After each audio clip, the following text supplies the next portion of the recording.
Donc d'abord, le parcours usager, en quoi ça peut nous aider dans notre projet, Virginie? Hello Sarah.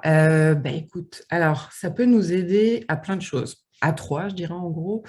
La première déjà, ça va nous aider à faire atterrir notre idée dans le concret, dans le monde réel, parce que c'est un outil qui va nous obliger à identifier en détail tous les éléments qui structurent notre service, et qui font que finalement, il devient une réalité, qu'il prenne vie. Et on va devoir le faire, en fait, tous ces éléments vont se structurer l'un après l'autre. C'est pour ça qu'on appelle ça un parcours. Et en bout de ligne, ça va nous permettre de mieux voir, de mieux comprendre c'est quoi notre service en réalité. Et donc, on va pouvoir mieux l'expliquer aux autres. Ça, c'est une première chose. Euh, L'autre chose que ça peut nous aider à faire, c'est nous aider à planifier notre organisation en arrière. Donc, c'est quoi tous les besoins va devoir, auxquels on va devoir répondre, en termes de matériel, équipe, infrastructure, process, connaissances, pour nous amener à délivrer le service qu'on veut mettre au monde. Donc ça, c'est une deuxième chose.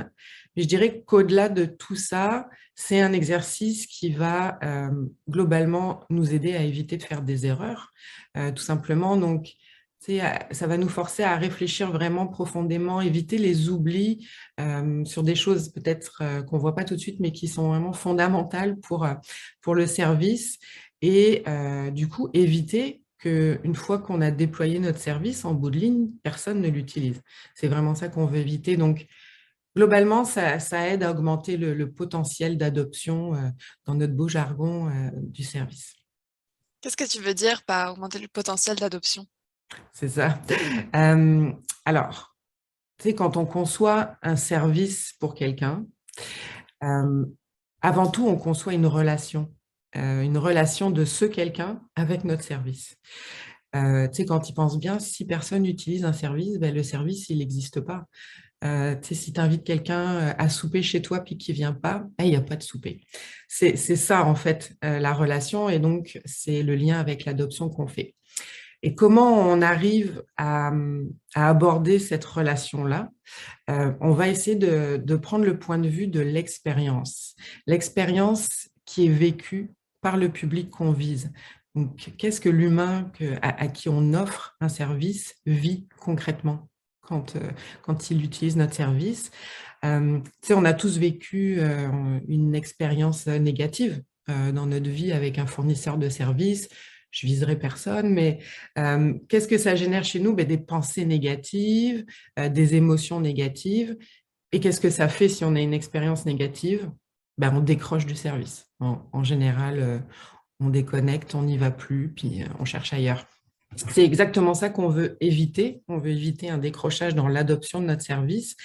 Et donc, pour reprendre, c'est mon exemple du souper, ben, vous allez faire exactement pareil avec le service, c'est-à-dire vous invitez quelqu'un, vous allez réfléchir à comment vous l'accueillez, vous rangez un peu chez vous, vous sortez les petites nappes, vous mettez des bougies, la musique, vous créez l'ambiance, vous faites un bon repas. Donc, vous générez tous les éléments pour qu'il ait une expérience enrichissante et belle.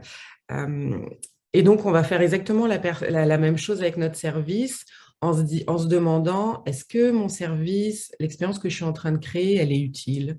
Est-ce qu'elle est facile à utiliser aussi? Est-ce que, tu sais, elle est waouh? Est-ce qu'elle est désirable? C'est ce que ça donne envie d'y aller. Est-ce que elle est facile d'accès déjà? Est-ce qu'elle est accessible par tous? Est-ce qu'elle est facile à comprendre quand je la communique? Est-ce qu'elle est facile à trouver? Parce que si on ne te trouve pas, déjà, ça crée un problème. Donc voilà, c'est un petit peu ça le concept d'amélioration de l'adoption. Ok. Puis en pratique, est-ce que tu pourrais donner quelques conseils quand on remplit un parcours usager? Ouais, je peux essayer de faire ça. Donc, déjà, tu sais, dans la première phase, quand tu vas décliner ton offre de service en différents éléments, euh, on- tu peux essayer de le faire vraiment en pensant point de contact. On parlait de relations, donc c'est quoi les points de contact qu'il va y avoir avec le public? Par exemple, est-ce que il y a un site web, il y a un téléphone, il y a une personne qui accueille, c'est un livret d'informations qui a quelque part, il y a un courriel qui est envoyé. Comment ça s'articule? Et je vous conseille, quand vous faites ça, de ne pas négliger de penser le avant, c'est-à-dire qu'est-ce que vit la personne avant d'entrer en contact avec votre service, comment vous l'amenez finalement à vous. Ensuite, qu'est-ce qu'elle vit pendant, puis aussi le après, c'est-à-dire une fois qu'elle a fini le service, comment on s'assure qu'on reste en contact justement avec elle pour qu'elle puisse revenir potentiellement. Et l'autre point qui peut être intéressant de faire aussi, c'est de réfléchir à tous les risques de problèmes qu'elle pourrait rencontrer dans notre service pour tout de suite commencer à réfléchir à les éviter en amont. Ça, c'est peut-être un premier conseil.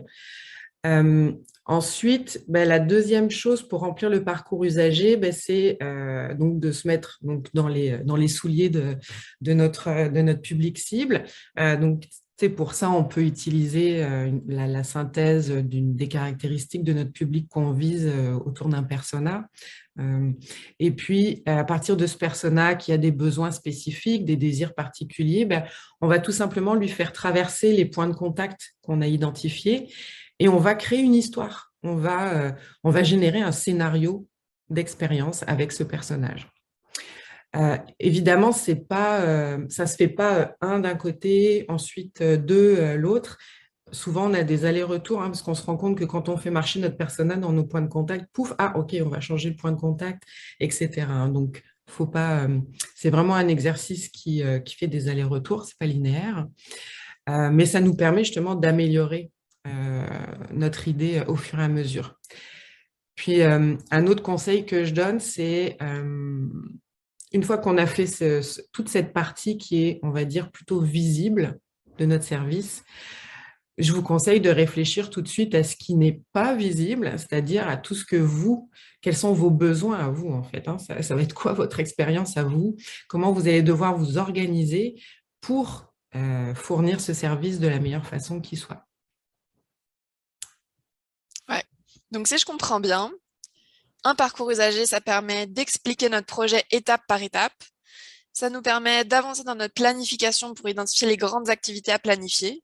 Puis, ça nous permet aussi de nous mettre en mode empathie pour éliminer justement les risques d'échec et s'assurer finalement que notre public apprécie notre service. Exactement. Merci. Bye bye.